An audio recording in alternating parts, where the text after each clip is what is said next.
Hello, everyone. Welcome back to another episode of the Griffs Pod. Today, I am here with track and field and softball star Anastasia Watson.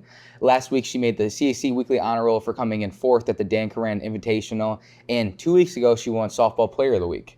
So she's been added on to her resume for sure. Stassi, tell me a little bit about yourself. Yeah, so I'm Stassi, and my full name is Anastasia Watson.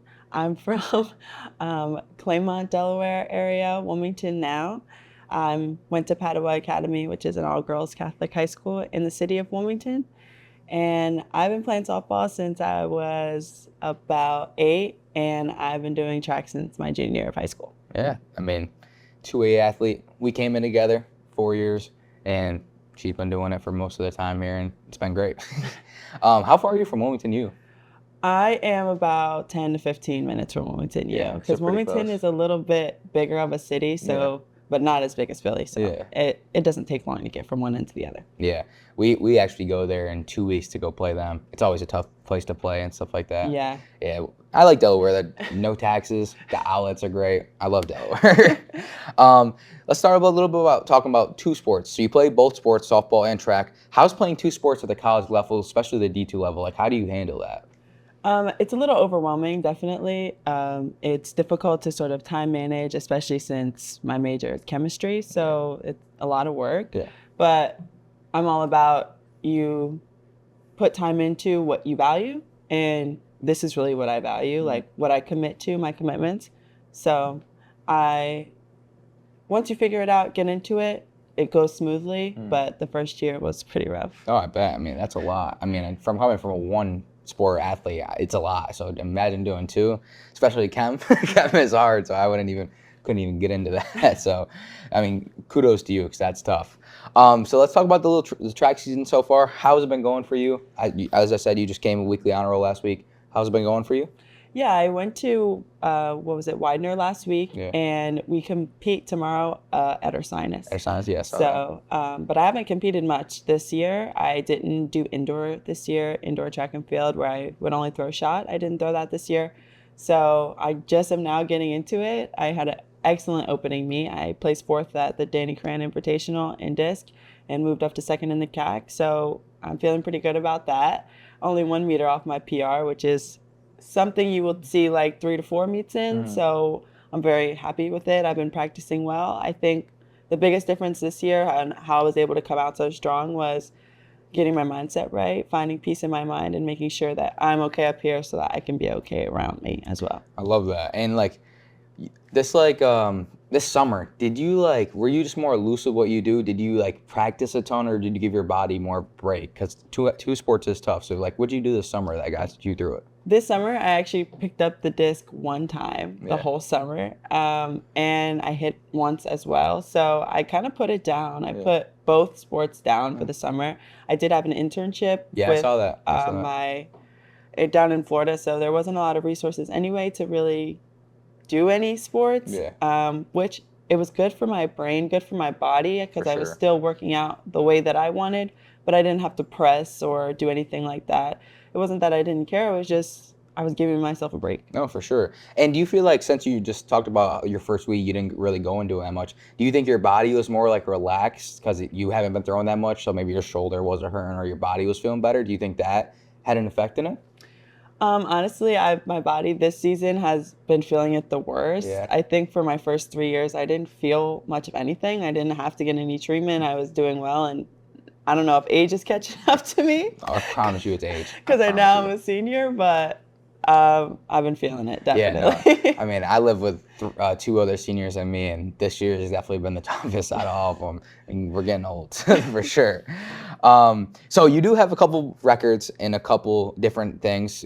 Let's talk a little bit about that. What records do you hold here at CHC? So I hold the indoor shot put record. I also hold the outdoor shot put record. I hold the discus record, which is only outdoors.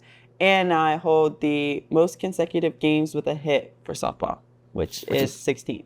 That's huge. And is that still going, or did that streak stop? That streak stops, thank goodness. Yeah. No more pressure on that. Yeah. Pressure keeps building up. It could be tough, for sure. I understand about that. So we just talked about how you took a little break off for the summer, and now you're back in this swing of things. What can you do I wouldn't say better, but what can you do to stay on the top of your game in both sports?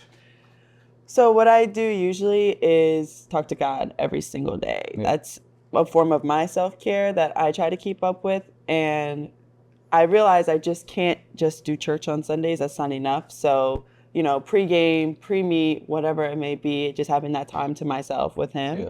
has really helped me a lot. That helps me with my mind, and it is an immediate effect on my body with calmness and things like that. Something else I can do better is my diet. Like now that we're in season, I usually meal prep, but with time restraints, like I find myself being a little lazy sometimes. It hasn't hit me too much. Probably that's why I'm feeling my body so much, is because my diet is lacking. But that's probably something I can do a little bit better. Yeah, and with the God stuff, I mean, we saw. I don't know if you watch too much football, but in the national championship game, two of the most, I would say, God willing, God loving teams made it to the national championship game. They all did a big prayer together and stuff like that, and they prevailed. And that's been a big thing, if not more than it has been in the past this year, for especially in all sports. And I'm loving to see that stuff. We're gonna talk about a little bit about your routines. What is your game day / comp routine? So like, what do you do for softball and what do you do for track and field? Like, what does your day look like leading up to an event? My day looks like food. Yeah. I eat all day, every day. I'm not the type who gets nervous and can't eat or doesn't eat that much because I want to feel light on my feet. Like, I eat all day. So my breakfast is like 800 calories, and I have early lunch, a second lunch, third lunch. Just I keep eating. It keeps me going. It keeps me moving. It keeps my hands busy so that they don't get dormant, and then I end up not throwing as well just because I've been like kind of sitting. Yeah, more loose. Yeah, definitely more loose. I like music. Mostly, I like talking. So if I'm not sitting here talking to someone or one of my teammates, I end up getting in my own head, and that kind of affects my performance a little bit. Understand. So before meets, before games, it's very playful. I'm very much like making jokes, talking, laughing. I'm not thinking about softball. I'm not thinking about track before the meet. Like, it's very much like a social hour. I love that. Now, what music? What's your music taste? What do you be listening to? Because I hear your guys' walk-up songs when I'm walking downhill and stuff like that. Some Rod Wave here and there. What is your music taste? Honestly, whatever I saw on TikTok that day, probably. Yeah. I'm a song repeater, so Yeah. sometimes the song will play 4, 5, 6 different times throughout the whole day, or even just in a row. But I like my worship music. I also like rap music. Not too much into pop. I like more alternative, like heavy metal, things like that. Stuff that gets me like pumped up. Yeah, get you ready for the game. I love that. Now let's talk about, so like we were freshmen together and now we're seniors together. What has your experience been like at Chestnut Hill? Just in all of it, maybe not even just sports, just maybe talk about everything, sports and academically, your chemistry, like you do chemistry and stuff like that, so that's tough. Talk a little bit about that. Yeah, I've been involved in a bunch of different things here, and I think that's what helped me in my experience in my 4 years. I definitely took what they gave me and ran with it. Yeah. Like, I tried to get involved in everything, which I think helped. I really enjoyed my time here. It feels like a family. Like, everyone is willing to help you. There's no one person who you'll ask who won't help you in any way. Sure. Any professor, any administrator, even other students I've Yeah. learned. And you can talk to anyone in the halls or in class, and they'll talk back. Like, there's not like a negative vibe No, within for the sure. college, which I really enjoy. It's like a family. It's like a big family. I noticed it on my teams specifically. Originally, it was track. Like, we all just were close knit, no matter how old you were, what gender you were, whatever. We were like a family. And, now I found my core group of friends, and they're my family. My, advisors, they're my family. So it just feels like family here. No, for sure. Everyone's so like willing to give and willing to help here. It's kind of crazy. I mean, coming from my high school is bigger than here. So like coming from a bigger high school to here, you could definitely tell everyone here like cares. You know everyone, you see everyone every day. Even like people that commute that don't play sports, you still see every day. You see them in the hallways, you talk to them. And we could talk about, this is your first year living off campus, right?